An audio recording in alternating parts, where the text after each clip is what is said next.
नमस्कार दोस्तों, ये बात है चीन की। जब चीन ने शुरू किया गोरैया मारने का अभियान, आखिर क्या कारण था इसका और चीन को क्या सजा भुगतनी पड़ी, इसकी बात है साल 1958 की, जब माओ जेडोंग ने एक अभियान शुरू किया था जिसे 4 पेस्ट कैंपेनिंग नाम दिया था। इस अभियान के दौरान 4 पेस्ट को मारने का फैसला किया गया था।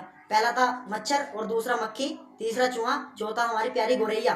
सोचकर भी अजीब लगता है कि आखिर उस मासूम गोरैया से इंसानों में ऐसा क्या डर था जिसके चलते उसे मारने की नौबत आ गई। मानते हैं मच्छरों ने मलेरिया फैलाया और मक्खियों ने हैजा फैलाया और चूहे ने प्लेग, तो इन सब का सफाया तो इंसानों के हित में था, लेकिन गोरैया का क्या दोष था। मासूम कहे जाने वाली हमारी प्यारी गोरैया, माओ जेडोंग ने यह कहकर मारने का आदेश सुना दिया था कि वह लोगों के अनाज खा जाती है। कहा गया कि गोरैया किसानों की मेहनत बेकार कर देती है और सारा अनाज खा जाती है। मच्छर, मक्खी और चूहे तो नुकसान करने के आदी हैं, इसलिए वह खुद को छुपाने में भी माहिर निकले। लेकिन गोरैया जैसी मासूम चिड़िया तो इंसानों सबसे नजदीक रहती है। चीन में उस समय के तथाकथित क्रांतिकारियों ने जनता के बीच इस अभियान को एक आंदोलन की तरह फैला दिया। लोग भी बर्तन, टीन, ड्रम बजा बजाकर उन्हें उड़ा देते थे और लोगों की कोशिश यही रहती थी कि गोरैया किसी भी हालात में बैठने न पाए। क्या था वो गोरैया अपने नन्हे पैरों को कब तक चलाती। ऐसे में वह उड़ते उड़ते इतनी थक जाती थी कि आसमान पर से गिरकर मर जाती थी।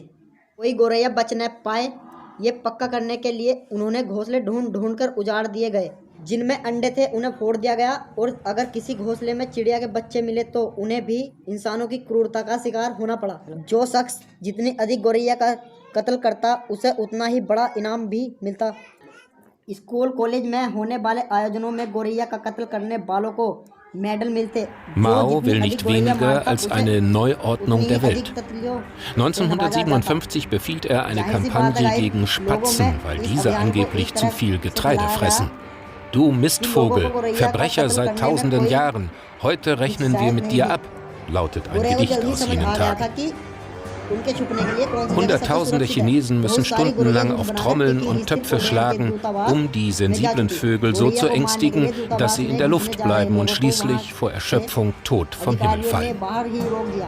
Die bizarre Logik der Aktion: Millionen tote Spatzen sparen tonnenweise Getreide ein, Nahrung für das ganze Volk.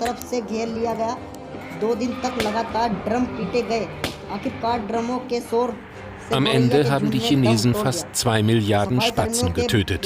Die Folge: Insekten und Ungeziefer vermehren sich rasend.